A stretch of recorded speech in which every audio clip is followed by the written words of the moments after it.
Hi, this is Michelle Lutala, and I'm going to be talking to you a little bit about data literacy.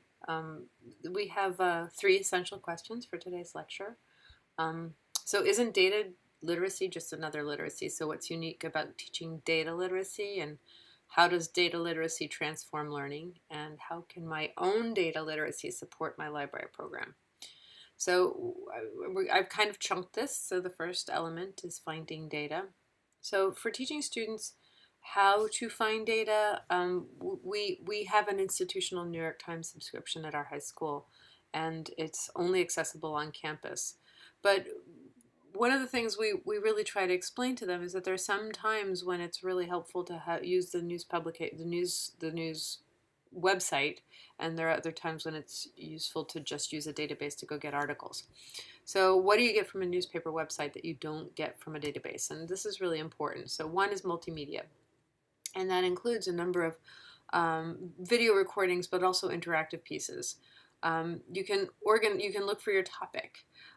You can click on hyperlinks. This is all part of being able to sort of delve deeper into the understanding of what your source is. Room for Debate is a really useful. Gale Opposing Viewpoints Resource Center is one of the go-to resources for looking at alternative perspectives on a specific topic.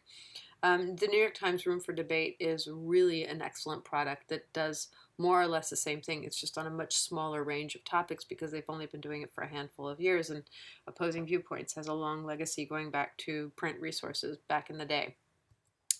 Um, Resources like this interactive map where students can just drag over it, that's very important to be able to decipher the relationship between geography and data is an important concept for our students to learn. Reader comments are an important part of the news of the news publications um, as a resource, as opposed to looking at just simply articles as a standalone without having the feedback from the readership. There are specific sections of news publications that are dedicated to strictly looking at statistical information. Yes, databases provide this too, but sometimes looking at the news publication incorporates an agenda which can be constructive at times. Is very focused. It's not just statistics. It's focused, and it can incorporate, like I said, a political or an editorial purpose that you might not find elsewhere. Here are additional resources that you can find online. So why use a database when there's an institutional subscription to a newspaper website? This is another relevant question to ask, and students ask it often. One is we subscribe to a newspaper publication. Basically, it's a newspaper collection of current news, and so it provides access to a whole range of, basically a dozen popular newspapers, national newspapers, and being able to cross-search those simultaneously with very refined key terms is really useful. So that's the list of publications. You can do specific searches for, let's say, political cartoons, or you could also look for editorial content. There are some databases that provide resources like a timeline, a chronology, and CQ Researcher is really, really excellent. This is a product that's similar to Opposing Viewpoints and also to EBSCO's Point of View. These are sort of like, they hit on current issues, they look at both sides, they kind of give a broad overview, and then they give you, basically side-by-side, comparisons of the range of perspectives on that particular view. They tend to look at controversial topics. They're very useful in basically a 6 through 12 learning environment. And the teachers love them, the kids love them, they're extremely popular. But CQ Researcher also provides, a lot of data and information and statistics. And again, those point of views. So it's looking at both sides of it, a pro and a con, and then the data to support both, which confuses students. So you've got timelines and you've got pro-con. There's basically a T-chart, and you've got maps and graphs. These are all really important. But then students, we have to teach them how to sort of interpret data. So I'm going to kind of walk you through a quick lesson that I did with our ninth graders. just what stories do statistics tell? And this is a great example of how to model the learning that students are supposed to be able to do.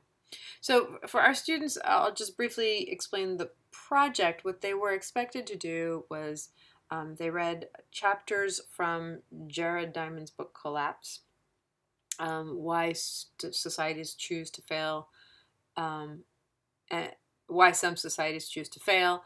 And they examined one civilization. They do that for about a week, and then at the end of the week they have a brainstorm about what are the possible causes for collapse of a civilization, and they flip it around and they say, this is the most important cause for collapse or survival of a civilization, and why.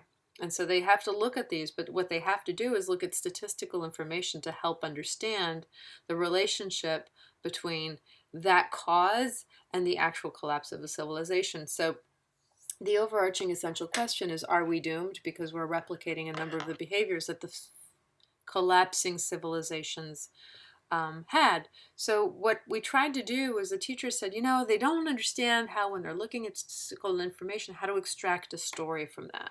So can you walk them through the process? So we did.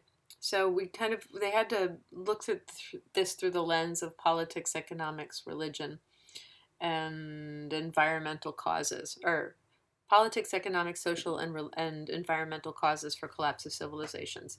So we said this was a cause for collapse. It was identified as a pattern among all the civilizations that they investigated, was that trade imbalance, more exports than imports, or vice versa. So they said that this was economic, this was political, it was definitely a cause for collapse, and this was something that merited investigation. So what I wanted to do was show them an aspect of American economy, the current American economy, that looked into whether or not that was a problem for us. So we went into the actual census and we were able to look at balance of payments. From that, we were able to generate sort of a chronology from 1960 to 2010, imports, exports, and here is the chart that we were able to create, and saying that we actually have a shift in the trade balance. And there's the citation that we gave to the students so that they understood that each source had to be cited, and the outcome of that was, yes, we have a growing trade imbalance. And so we were able to replicate this exercise for, I think it was 6 different data points. So here was food shortages or social hierarchy, so it's hard to move between social classes. We looked at the number of Americans who were collecting food stamps. We generated a chart, again, charting a chronology from 1960 to 2010. We were able to generate a chart out of that to show that a growing number of Americans are requesting food stamps. There was a short decline for a very short period of time. There was a brief drop after Clinton's welfare reform in the 90s. The number of Americans receiving food stamps has increased over time. So you see that we have a problem. We look for data. We create our own data out of the data. And then we come to a conclusion. And we did this again for basically being environmentally wasteful. We looked at basically refuse in America. How much solid waste are we generating? Same years, 60 to 30, well, basically we went from 60 to the 10s, 63 to 13 instead of 60 to 10. Generated a chart, cited it, and yes, we are increasingly wasteful of our resources. Deforestation was a common, it seems obscure, but it was a very common cause for the collapse of civilizations, according to Jared Diamond, who wrote this book. So we looked at our own, and we recognized that actually we've done a pretty good job of reforesting our land since 1960. Then we looked at income inequality, generated the chart, 63 to 13, created a graph, cited it, and discovered that, yes, our distribution of wealth is increasingly inequitable. So the question was, are we doomed? And there's this bibliography. So modeling complex cognitive processes, like really this was an intellectual pursuit for our challenge for our 9th graders coming into it, but being able to model that kind of interpretation of data is a really important part of teaching this kind of literacy. They don't learn it through osmosis. It's not often taught in specific content courses because math focuses on math and social studies focuses on social studies.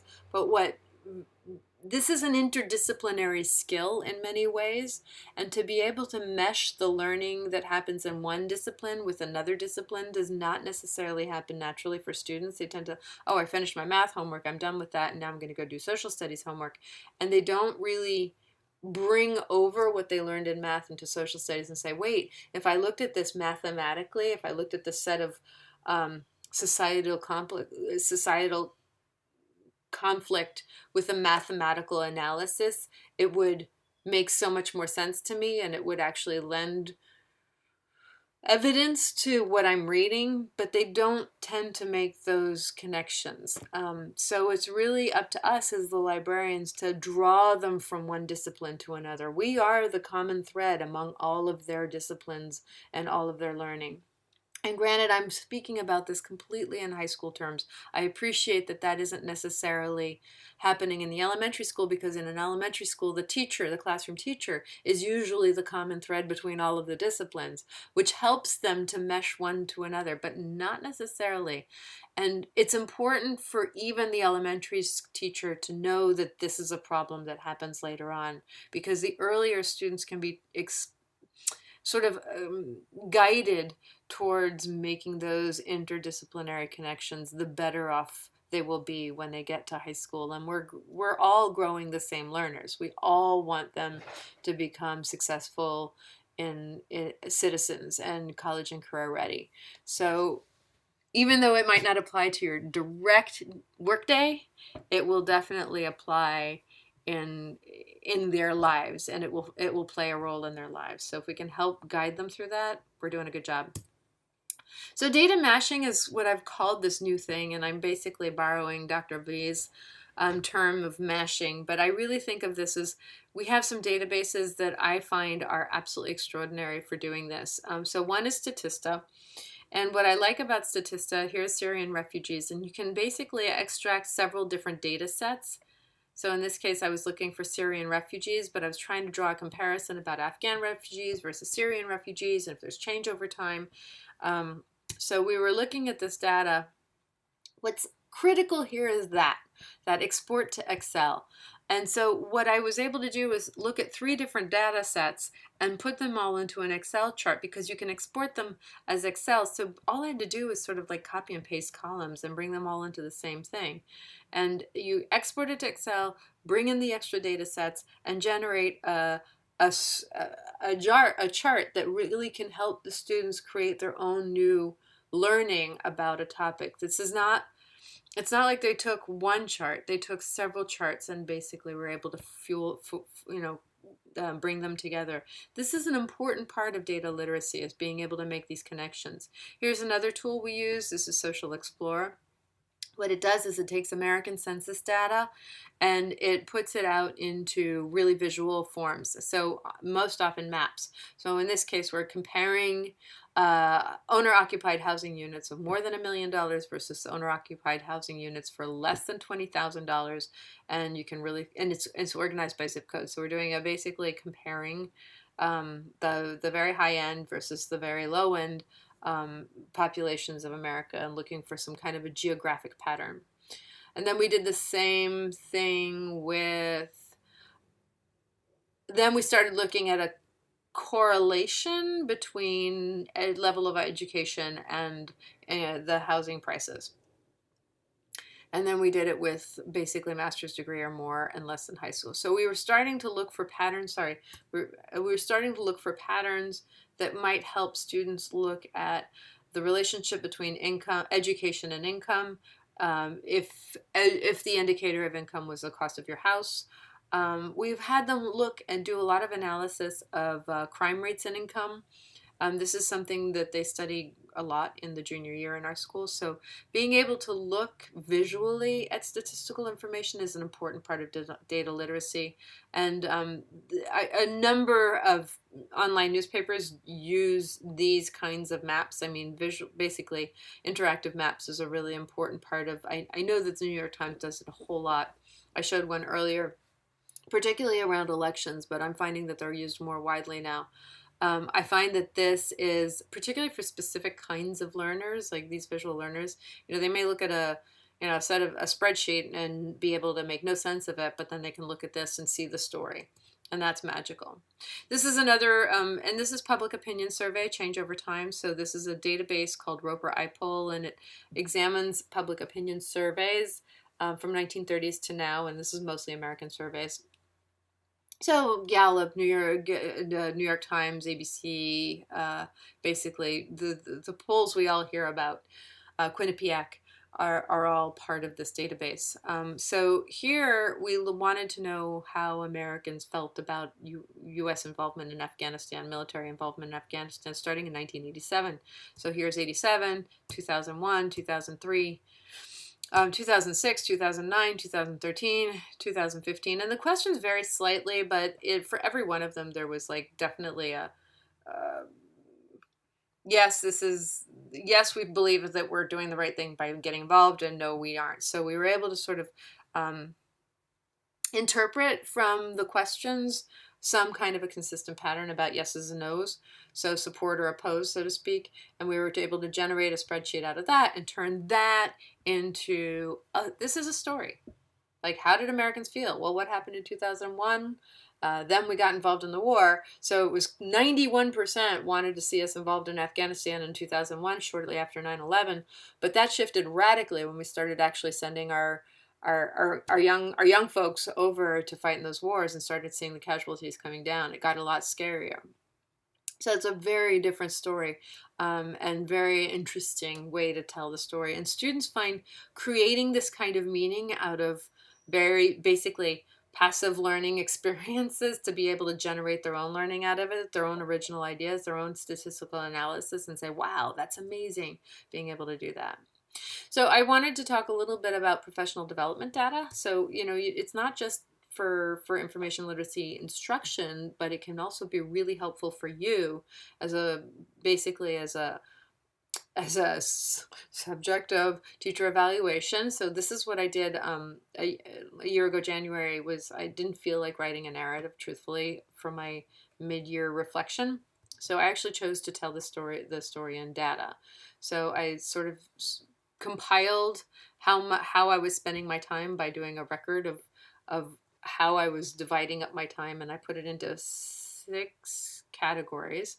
So co-teaching, building the makerspace, helping students, library administration, readers advisory, and communication and documentation. So that's like my teacher evaluation stuff, and writing the biweekly blogs that I need to submit for my principal, etc. And I made an infographic out of it. And that's a really powerful thing to just sort of hand to your teacher, saying, because basically you're saying, oh yeah, I've got a handle on the technology. This is how I spent my time. I value your time enough to not make you read a really long-winded narrative. And it tells the whole story about how I'm spending my time. And it's really filled with, it's basically data supported. So I was able to put together this nice little thing, sort of, how many classes we taught, with how many teachers we collaborated, how many unique units we did, flipping instructions, how many videos we created, how many posts to our instructional portal, how many slideshows we created. All of that's really important data. I hyperlinked new rubrics that we had created to our research model. I talked a lot about the makerspace, just sort of what its purpose is. We talked about helping students, how many incoming text messages and how many incoming voicemails we got as a library program. We talked about student responses in exit tickets. So what lessons were most helpful? What library services did they like best?